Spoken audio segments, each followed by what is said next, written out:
ભગવાન બુદ્ધની જન્મજયંતિની ઉજવણી કરવામાં આવી હતી, જ્યારે જુબેલી બાગ સ્થિત પ્રતિમાને પુષ્પાંજલિ અર્પણ કરવામાં આવી હતી।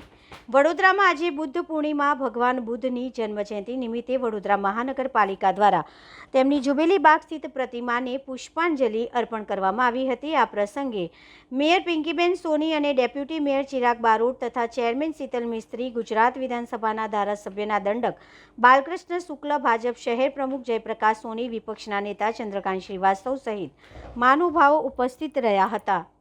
સર્વ કષ્ટો, દુઃખો અને તકલીફોને અતિક્રમી અને તું શુદ્ધ થા, ધીમે ધીમે વૃદ્ધિ પામી તું વૃદ્ધ થા, કાં પછી સર્વસ્વ ત્યાગી તું બુદ્ધ થા।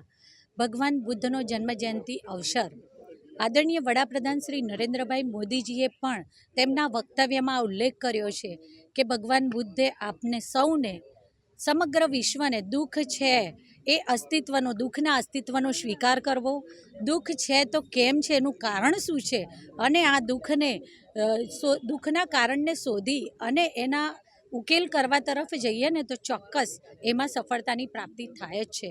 ત્યારે ભગવાન બુદ્ધ જે વિશ્વને મહાબિનિષ્ક્રમણ દ્વારા સર્વ ત્યાગી અને સર્વ જન માટે સુખની શોધમાં અને દુઃખને દૂર કરવાના ઉપાયોની શોધમાં એમને જ્યારે જ્ઞાન પ્રાપ્ત કર્યું, આજનો દિવસ એટલે ભગવાન બુદ્ધનો જન્મજયંતિ અવસર કહેવાય છે ને કે પૂર્ણ સર્વસ્વ જ્ઞાન જ્યારે પ્રાપ્ત થાય ને ત્યારે તેને પૂર્ણ કહેવાય છે।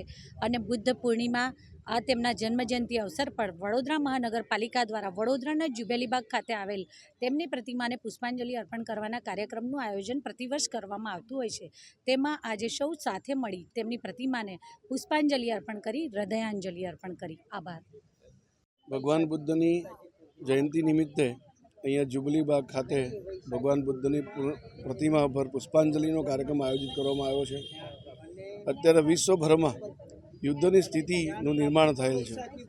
એવું કહેવાય છે કે ભાઈ વિશ્વયુદ્ધ ત્રીજા તરફ આપણે બધા જઈ રહ્યા છે, તો અત્યારે યુદ્ધ નહીં પણ બુદ્ધની જરૂર છે।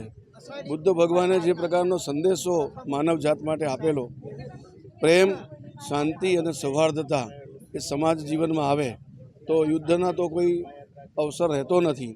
તો આવા પ્રકારનો જે સંદેશ છે, આપણે હિંસા નહીં અહિંસામાં માનનારો દેશ છે આપણો, અને ભગવાન બુદ્ધનો જે સંદેશો છે એ સૌ નાગરિકોએ એ ઉપદેશ પર આપણે ચાલવું જોઈએ અને ત્યાંથી શાંતિ સ્થપાય અને માનવ જાત માટે ખૂબ હિતકારી નિર્ણય હોય છે જો શાંતિ રાખવામાં આવે તો આવા પ્રકારનો જે સંદેશ છે એ બુદ્ધ ભગવાને આપેલો, એમને સૌ અનુસરીએ એ જ આજના દિવસે વિનમ્ર વિનંતી છે। ધન્યવાદ। આજે વડોદરા કોર્પોરેશન દ્વારા સાક્ષર એવા રમણલાલ વસંતલાલ દેસાઈની પ્રતિમા ઉપર પુષ્પાંજલિનો કાર્યક્રમ રાખવામાં આવ્યો છે। સાહિત્યમાં એમણે જે યોગદાન આપ્યું છે એ અમૂલ્ય છે અને આવનારી પેઢીને પણ આ યોગદાન કામ આવે એવું છે।